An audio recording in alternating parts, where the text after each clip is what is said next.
Hello everyone. Today I'd like to talk about British comedy. Basically, the newest history of British comedy. We all know that its history counts to the centuries from Shakespeare and even from the earlier works of someone. But the British comedy got new birth on the edge of the 20th and the 21st century. And so, in my speech, I'd like to look at the main features and that make the British comedy so unique, and then look at the main genres of the British comedy in chronological order, through the 90s and through the 20s. So basically, at first, the main features. Here are surrealism, sarcasm and irony, and also double acts. So surrealism. Surrealism has a lot to do with escapism, and escapism is running from the reality. Yeah. Why is it so popular? Because, well, actually, surrealism was popular in British and any other comedy before the period that we are talking about. So it began with such shows as Monty Python, The Goons, and some others. Why is it so popular? Because, well, reality is quite boring, and some people need to run away from it. Noel Fielding, a British comedian, part of the Mighty Bush show, said that he finds reality quite depressing, and that's why he needs to find fantasy worlds to escape in. And that's basically the whole concept of the Mighty Bush. So that's it, I suppose. Then we have here sarcasm and irony. Those two devices make British comedy really harsh. So the Brits, as I can understand, really love not just to laugh at someone, but also laugh at themselves. And sometimes laughing at someone can be a little bit over exaggerated, I suppose. That also leads to some incidents in the comedy. For example, when on one panel show a guest stormed off from the studio because the jokes were a little bit too insulting to his taste. But then we also have double acts. Double act is basically a duo that is based on the contrast, on the contradictions between people, between characters.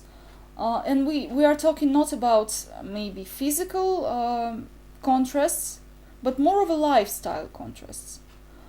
And you'll see what I mean on the further discussion, because then we'll go to the 90s. And here we have sketchcoms and panel shows, panel games.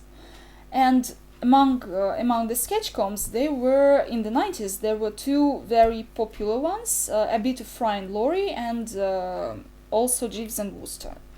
Both of these sketchcoms starred Stephen Fry and Hugh Laurie, and both were based on a double act feature. Especially Jeeves and Wooster. It's based on the novels and the stories of Wodehouse. Jeeves is an aristocrat, but he behaves more childish, and he behaves inappropriately for his position, while Wooster is actually his servant. But the irony is that he is much more aristocratic than his aristocratic friend. Let's call him that. Sorry for my English. So that's a classic example of a double act. Sketchcoms. Why is it called so? Why is it called that way? because it consists of sketches. So it's not a TV show like we get used to see it. It doesn't have a common storyline, yeah? It just has several sketches, actually quite a lot of sketches, and they might be united just by the characters, not by the common plot for them. So that's the sketchcoms. Then we have in the 90s panel games, panel shows, panel quizzes they call them. Why panel? Because every panel show has at least 2 panels of participants. Panel basically is a long table, and several people are sitting in front of this table, and they are panel participants of the show. There are several subjects of panel shows, panel quizzes. First of all, and one of the most popular is actually the news. The news and the pop culture. So in the 90s we had, on the news side, we had Have I Got a News for You, which exists even now. It's on air for more about 25 years or so. And on the pop culture we have Never Mind the Buzzcocks. So we'll talk about one of them a little bit later. Then we're moving on to the 20s. And we'll see what's happening with sketchcoms here, what's happening to panel games, and I'll have one more genre. It's sitcoms. So sketch shows, sketchcoms, they are falling into decay gradually, but they are. In the beginning of the 20s, we had The Sketch Show, starring Lee Mack and Tim Vine and some other comedians, good comedians. And we also had Little Britain. Those two sketch shows show us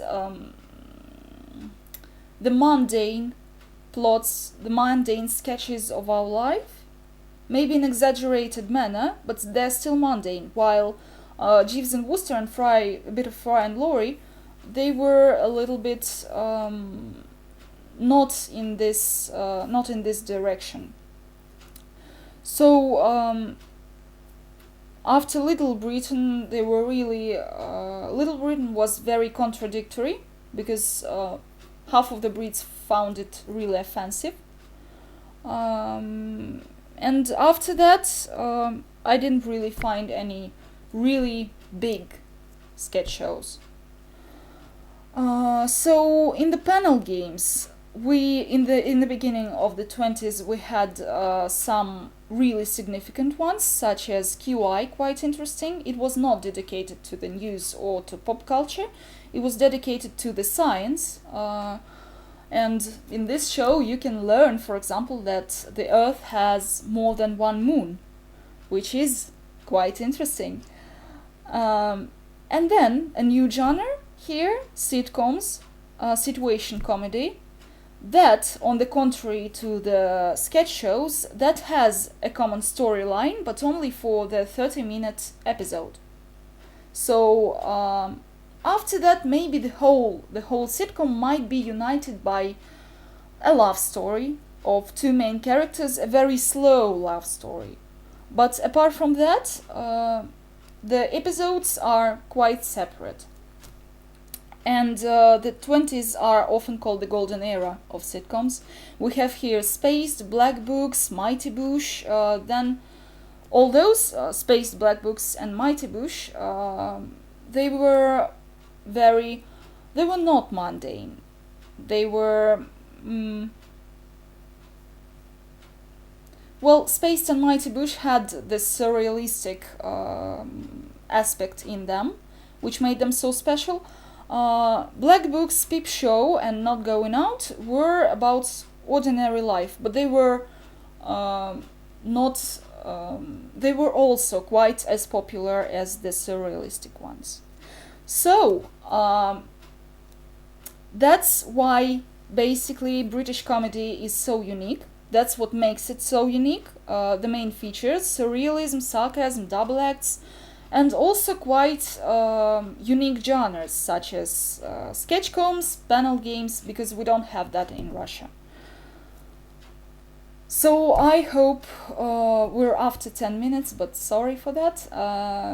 I really hope that you enjoyed my speech and that you have some sort of impression about British comedy, about the newest history of British comedy, and that would be my best luck if you have a wish to watch some of the shows that I talked about in this speech. So thanks a lot for your attention. Goodbye.